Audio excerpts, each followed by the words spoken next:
Good morning, everyone, and welcome to the YouTube channel of Residential Paramount Mission School. This is CK Yadav, and I am here with the question answers of very first chapter for class 6, that is stopping by odds.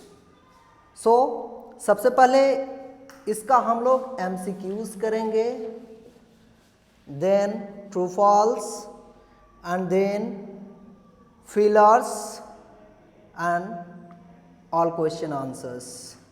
Okay, so we will start with MCQs. First question here is whose dash these are, I think, I know. According to the poem, we have seen that whose forests or woods or trees, or which one would be the correct option for this question? My dear students, we have studied in the poem that in the first line it is woods. Whose woods these are, I think, I know. So woods. Next, his dash is in the village though. His house. His house is in the village though. My little dash must think it queer.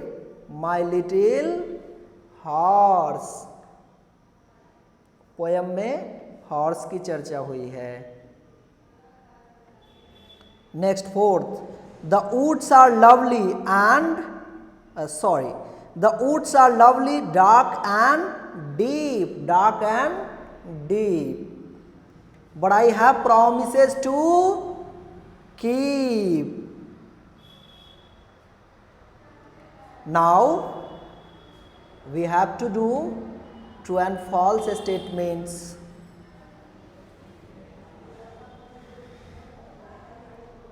The woods are covered with snow. क्या जो वो जंगल है वो snow अर्थात बर्फ से ढकी हुई है? जी, ये स्टेटमेंट करेक्ट है. This statement is true according to the poem. So first one is true.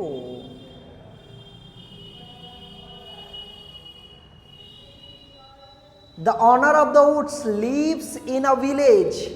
क्या जंगल के जो ऑनर है, जो मालिक है, वो गांव में रहते हैं? जी बिल्कुल, वो गांव में रहते हैं. So this statement is true. The horse is happy as it has some rest. घोड़ा इसलिए खुश है क्योंकि उसे कुछ आराम मिला है. ये फॉल्स है. वो आराम मिलने की वजह से खुश नहीं है, बल्कि he is very dissatisfied. He is not satisfied with whatever is going on. So he feels very strange. That place is very strange for him because there was neither farmhouse nor a stable, nothing to eat for him. So this statement is false. It's not true. So F. Now, fourth, the poet has no time to enjoy the beauty of the nature. क्या poet के पास अर्थात कवि के पास enjoy करने के लिए, आनंद लेने के लिए उस जो प्रकृति की जो खूबसूरती है उसको आनंद लेने के लिए इसके पास समय नहीं है? जी बिल्कुल नहीं है. Because he has many promises to keep. So this statement is true. Next, explain the meaning of the following lines. ये जो लाइंस दिए गए हैं, दो लाइंस हैं, इनके मीनिंग को एक्सप्लेन करना है. ये लाइंस क्या थे पोएम में? ये है and miles to go before I sleep, and miles to go before I sleep. The poet had to complete his work instead resting at that moment.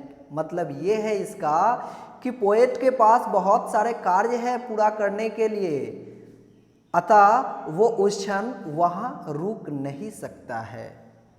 यही मीनिंग है इन लाइंस का। नेक्स्ट हम लोग कॉलम मैच देखेंगे। Match column में with column B. So woods का relation column B के कौन से गिवन वर्ड से होगा? Woods frozen, woods easy, woods filled with snow, woods impatient. So filled with snow, woods filled with snow. Woods किस चीज से कवर्ड है, किस चीज से बड़ा हुआ है? तो स्नो से। So 1C। Lake frozen, frozen lake. Horse impatient, अधैर्य हो चुका है घोड़ा, उसे जो जगह है जिस प्लेस पे वो रुका हुआ है वुड्स में, वहां पे वो इम्पेशेंट फील कर रहा है क्योंकि वो जगह उसके लिए स्ट्रेंज है। So horse would go with impatient. Wind easy, easy wind, easy wind. Now we will do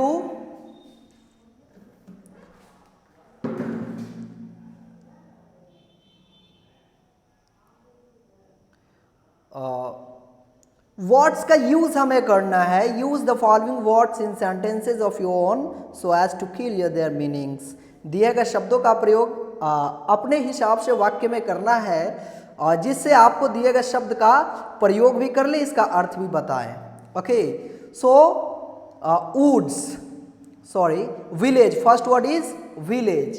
village का मतलब क्या होता है? Native land, we can say native land, गांव जिसको हम कहते हैं। सेंटेंस इससे बनाएंगे, village is the best place to spend vacation.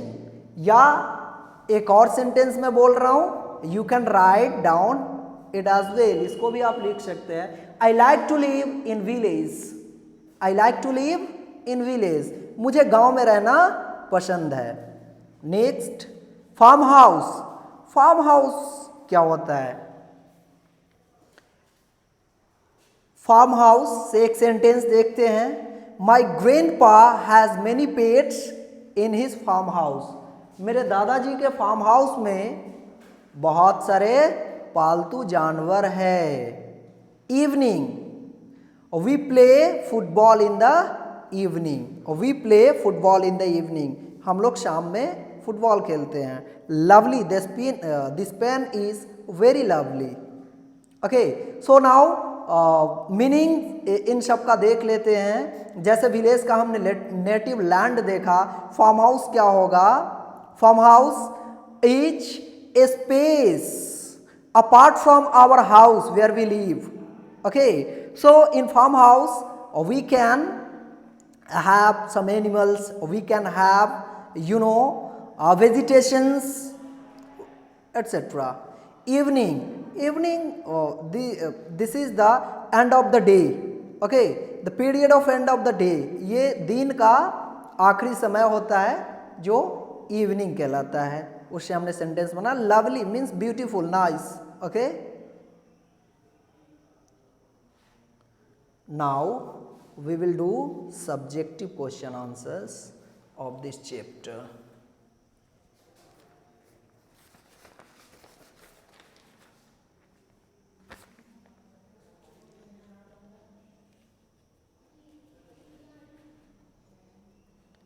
The very first question is, where does the poet stop on his way?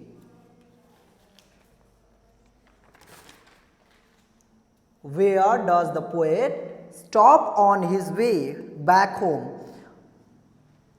Poet अर्थात जो कवि है, वो जब घर को वापस आ रहा है तो वो रुकता कहाँ है, कहाँ ठहरता है? घर से वापस आने समय कवि कहाँ ठहरता है? आंसर है, the poet stops in a forest which is filled with beautiful scenario. अर्थात पोएट एक जंगल में रुकता है जहाँ की दृश्य काफ़ी खूबसूरत है। What is the season and what time of day are mentioned in the poem? कौन सा सीजन है? पोएम में कौन से सीजन की डिस्क्रिप्शन की गई है, किसकी व्याख्या की गई है? And day are mention in the poem.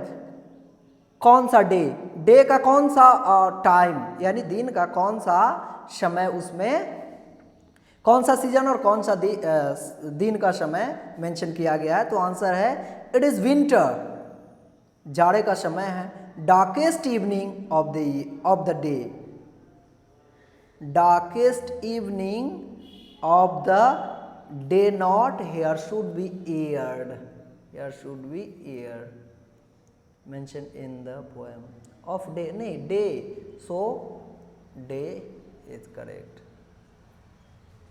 Day. What does the horse do to draw his master's attention? घोड़ा अपने मालिक का ध्यान अपने तरफ आकर्षित करने के लिए क्या करता है? The horse shakes harness bells to draw the attention of his master. अर्थात घोड़ा जो है अपने मालिक के ध्यान को आकर्षित करने के लिए अपना हार्नेस बेल्स शेक करता है, हिलाता है, अर्थात उसे बजाता है। Next, what are the sounds that the poet can hear? वो कौन कौन सी आवाज है जिसको कवि सुन सकता है? तो according to the poem, the poet can hear the sounds of harness bells, sweep of easy wind and downy Phule.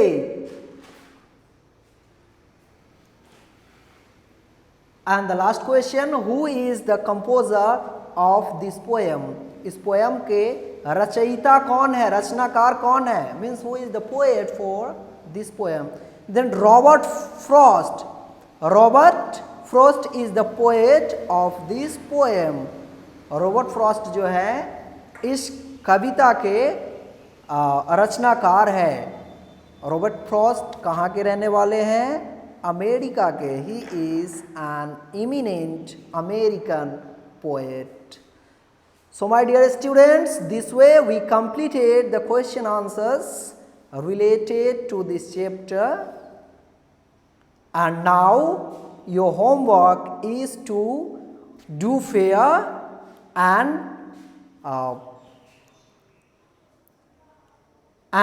whenever you are called to submit your fair copies, you have to be ready for that. So thank you.